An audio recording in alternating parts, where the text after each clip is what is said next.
Buenas tardes, espero que se encuentren todos bien y que sigamos aprendiendo a través de estas clases virtuales, que es la que nos imponen las circunstancias. Vamos a dar derecho subjetivo,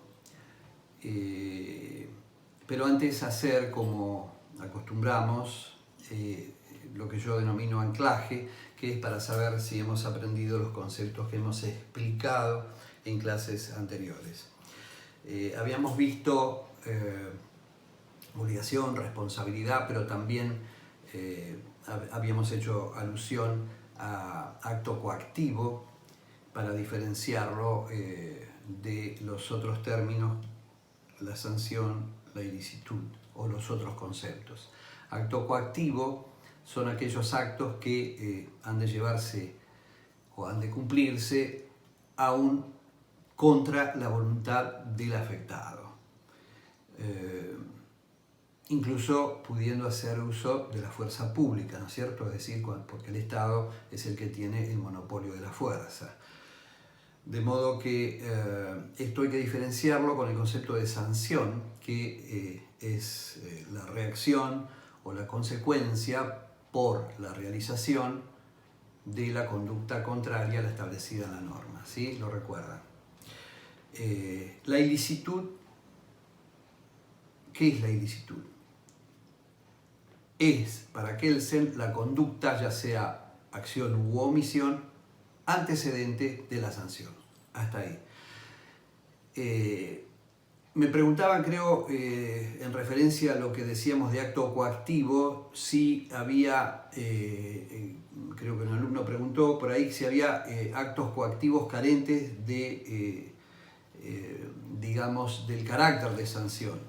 ¿Y cuáles son los ejemplos? Sí, bueno, el ejemplo lo tenemos hoy en día, ¿no es cierto?, con la cuarentena, aislamiento social preventivo obligatorio, que bueno, restringe o limita por un determinado tiempo la libertad ambulatoria de las personas a que tenemos derecho, ¿no es cierto?, como garantía constitucional, pero es un acto coactivo porque nos impide salir libremente por las calles, transitarlas, pero no tiene el carácter de sanción, sino que está, por el contrario, dictada la norma en protección de los ciudadanos, para proteger su salud. Ese es un ejemplo típico.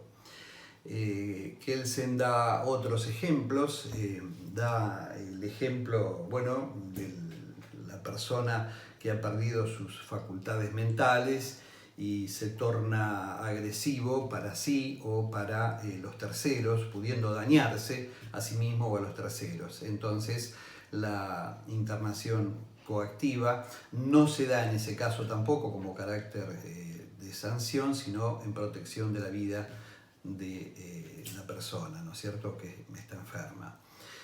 Hubo otros ejemplos que pueden darse, pero bueno, en el caso de alguna plaga, el rifle sanitario, el testigo protegido, en fin.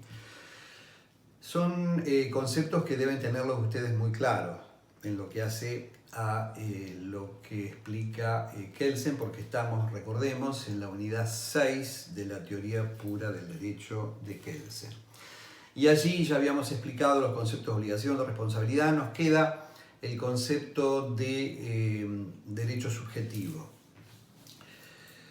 Bueno, el concepto de derecho subjetivo para Kelsen, en verdad, para Kelsen no tiene, digamos, el derecho subjetivo. Recuerden que es una teoría que pone el acento en la coactividad, de modo que el derecho subjetivo para él no tiene una existencia propia, sino que es el mero reflejo de una obligación. Es decir, es un concepto auxiliar donde el derecho subjetivo, de ese modo definido por Kelsen, queda reducido a la mínima expresión, es decir, a la misma norma, al ser el reflejo de la obligación del otro. Por lo tanto, el concepto de derecho subjetivo para Kelsen como reflejo de una obligación nos está dando que, en definitiva, es derecho objetivo transformado en una norma, es decir, en la relación entre acreedor y deudor, el acreedor tiene derecho a accionar, a ejecutar en caso de incumplimiento del crédito y al deudor o contra el deudor. ¿Y de dónde nace su derecho? Su derecho nace como reflejo o a consecuencia de la obligación de este otro. ¿Está claro? Eso es el primer concepto que el Zen da de derecho subjetivo, digamos, en donde aquí sí cumple una función auxiliar, ¿no es cierto?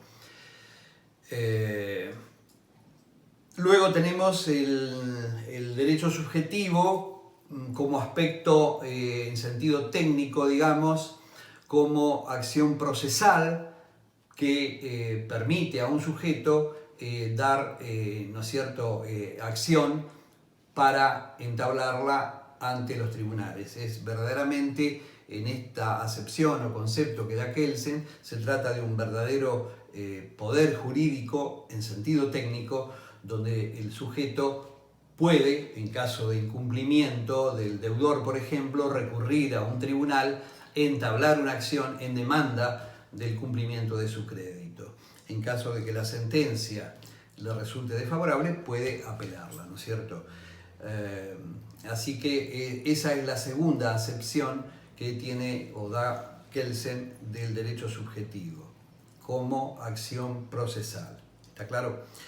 En tercer lugar, podemos ver que Kelsen define al derecho subjetivo o como, digamos, un derecho subjetivo privado, si bien digo, para participar en la elaboración de un contrato, ¿no es cierto?, para establecer las condiciones y de ese modo participa el ciudadano en la producción de una norma particular que es el contrato. Es decir, en esta tercera faceta del derecho subjetivo es el ciudadano participando en la producción de la norma individual. Entonces, bueno, como derecho subjetivo a producirla a la norma individual. Recuerden que el contrato para Kelsen es una norma individual porque rige para ese solo caso donde se relacionan los contratantes. Otra norma individual es la sentencia que eventualmente dicte un juez. En cuarto lugar, podemos ver la faceta que describe Kelsen del desarrollo del derecho subjetivo como derecho político. Y aquí vamos a ver que el ciudadano, digamos, una vez que puede participar en una democracia, integrar una lista, ser electo, y si resulta electo va a formar parte del órgano encargado de producir las normas, y allí va a participar el ciudadano en la producción de normas generales, o sea, leyes. Tengan en cuenta que como derecho político el ciudadano puede ser electo, como expliqué en el caso, o también puede ser como elector. Tiene derecho a elegir y a ser elegido, por supuesto. Bueno, en quinto lugar también Kelsen describe la faceta de este derecho subjetivo, digamos, como garantía constitucional, ¿sí? En este caso es la garantía que tiene una persona de exigir, si estamos en presencia de una norma inconstitucional o que afecta a algunos de los derechos contenidos en la Constitución, puede darse el caso, y de hecho muchas veces se ha dado el caso, de que los legisladores sancionan una norma que resulta inconstitucional.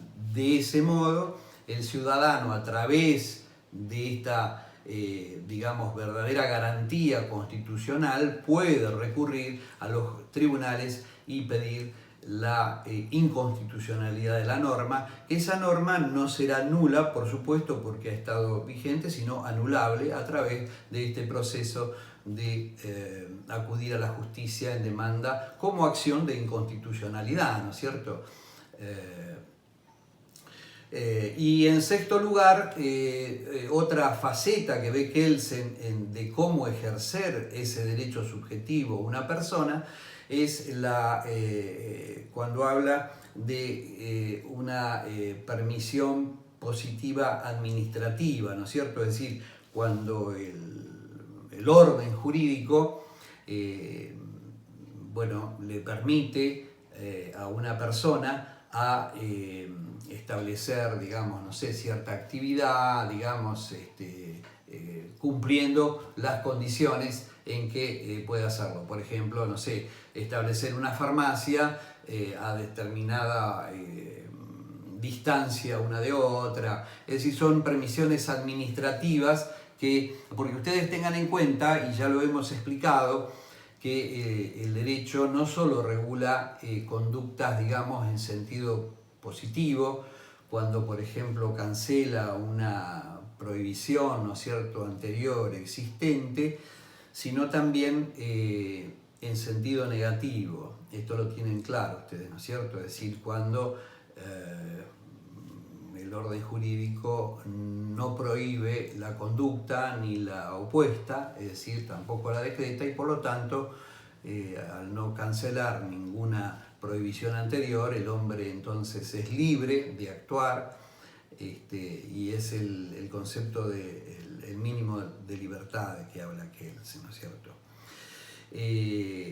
Tengamos en cuenta que Kelsen verdaderamente es muy innovador en esto, porque ha tenido éxito en cuanto a la crítica de las teorías imperantes por aquella época, por aquel tiempo. Me refiero que hace una crítica, digamos, muy descarnada a la teoría de la voluntad que regía por entonces, y él pudo decir que no podía hablarse de derecho subjetivo en el sentido de voluntad del sujeto, de voluntad del querer, porque en ese caso quedarían los menores, los incapaces, prácticamente sin derecho subjetivo, lo cual la teoría de la voluntad de Winship allí fallaba o hacía agua, ¿no es cierto? Lo cual también la teoría del interés de Jhering, donde Jhering definía el derecho subjetivo de la persona como un interés jurídicamente protegido. Bueno, y aquí nos encontramos con también la crítica que hace Kelsen, porque una persona puede tener interés en algo, pero no tener el derecho. En segundo lugar, si el orden jurídico, como dice Kelsen, enlaza ¿no es cierto?, a la norma una sanción, bueno, nadie está interesado en recibir un castigo, ¿no es cierto?, o un mal. Y en tercer lugar, hablar de interés jurídicamente protegido supone referirnos a un derecho anterior o preexistente al orden jurídico, lo cual nos lleva a el derecho natural, ¿no es cierto?, a la falacia naturalista. Porque, bueno, ¿de dónde nace el derecho? No sé, de qué galaxia, ¿estamos? Es decir, eso creo que en ese sentido Kelsen ha sido muy claro, ¿no es cierto? Es decir, es la norma, la descripción que se hace en la norma la que atrapa el hecho, ¿está claro? De modo que porque la pregunta es, ¿qué es anterior? ¿La norma o el hecho? ¿Ustedes qué responderían? La norma es anterior.